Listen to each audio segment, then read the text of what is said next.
শ্রী চৈতন্যদেব নবদ্বীপ এবং নদিয়ার মাটিতে রাম রাম রক্ষমাম এই স্লোগানের মধ্য দিয়ে তিনি রাম নামের জয়গান করেছিলেন। এই মাটি থেকে খড়গপুর থেকে খবর এলো 3 জন হিন্দু জাগরণ মঞ্চের যুবককে বলা হয়েছে কাল সকাল 6টা থেকে সন্ধ্যে 6টা খড়গপুর কোতোয়ালি টাউন থানাতে তাদেরকে এখানে ডিটেন্ড করা হবে বসে থাকতে, মোবাইল ফোন জমা দিয়ে। এ তো যুদ্ধ ঘোষণা করেছে হিন্দুদের বিরুদ্ধে। হিন্দুদের বিরুদ্ধে পুলিশকে সামনে রেখে যুদ্ধ ঘোষণা করা হয়েছে। তৃণমূলের জেহাদি এবং পুলিশ কাল যদি বাড়িতে থাকে তাহলেই শান্তিপূর্ণ রামনবমী উদযাপন হবে। নমস্কার বন্ধুরা, আমার নাম ধ্রুবজ্যোতি সরকার। রানাঘাট রামনবমী উদযাপন সমিতি আয়োজিত শ্রী রামনবমী উৎসব 2025-এর শুভ সূচনাতে অংশগ্রহণের পর ঠিক এই ভাষাতেই জেহাদিদের কটাক্ষ শুভেন্দুর। বললেন সরাসরি যুদ্ধ ঘোষণা করেছে হিন্দুদের বিরুদ্ধে। শুনুন আরো কি বলেন বিরোধী দলনেতা। কেন অপ্রীতিকর ঘটনা ঘটবে এই আশা আশঙ্কা করছেন কেন? গতবারের অভিজ্ঞতা না, প্রতিবারেরই অভিজ্ঞতা খারাপ আছে, গতবার শুধু নয়। 23-এও রিসড়া, ডালখোলা, শিবপুরে হয়েছে, গতবারেও 2 জায়গায় হয়েছে। হ্যাঁ, মানে তার 23-এ হুগলিতে হয়েছিল, গতবারে আপনার এগরাতে একটা ঘটনা ঘটেছিল আর মুর্শিদাবাদের শক্তিপুরে ঘটেছিল।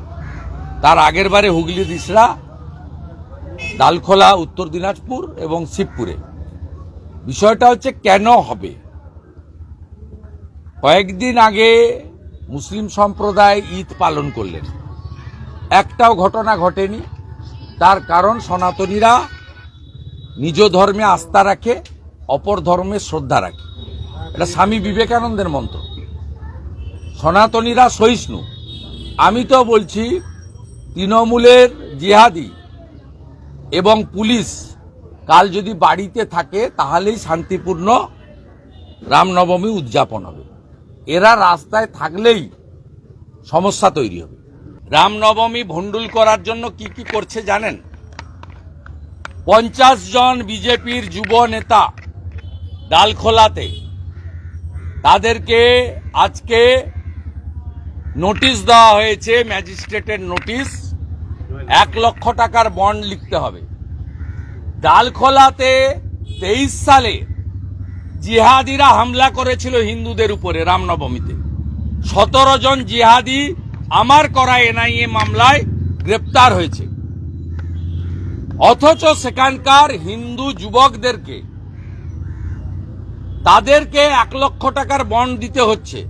এবং যে মাটিতে আমরা দাঁড়িয়ে আছি এই মাটিতে 112 ফুট উঁচু দুর্গা মূর্তি তৈরি হওয়ার পরেও পুজো করতে দেয়নি মমতা ব্যানার্জির সরকার।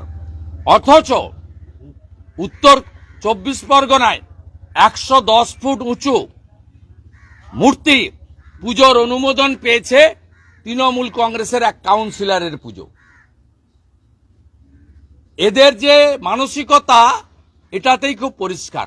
এই রানাঘাটের পাশেই গ্রামে মূর্তি তৈরি করে পুজো করতে পারেনি, তাদের চোখের জল ফেলতে হয়েছে। তাই এই সরকার কমপ্লিটলি হিন্দু বিরোধী সরকার, যার মুখ্যমন্ত্রী 2024-এর 22 জানুয়ারি রাম মন্দির উদ্বোধনের দিন একমাত্র মুখ্যমন্ত্রী মিছিল করেন কলকাতার পার্ক সার্কাসে। যে মুখ্যমন্ত্রী মহাকুম্ভকে মৃত্যুকুম্ভ বলেন, যেখানে 66 কোটি হিন্দু স্নান করেছে, এই মুখ্যমন্ত্রী কয়েকদিন আগে ঈদের দিন নামাজে অংশগ্রহণ করে হিন্দু ধর্মকে গন্দা ধর্ম বলেছেন। এগুলোর পরে আর নতুন করে এই সরকার তৃণমূল যে হিন্দু বিরোধী আর কিছু প্রমাণ লাগবে বলে আমার মনে হয় না। জাগো হিন্দু, ঐক্যবদ্ধ হও।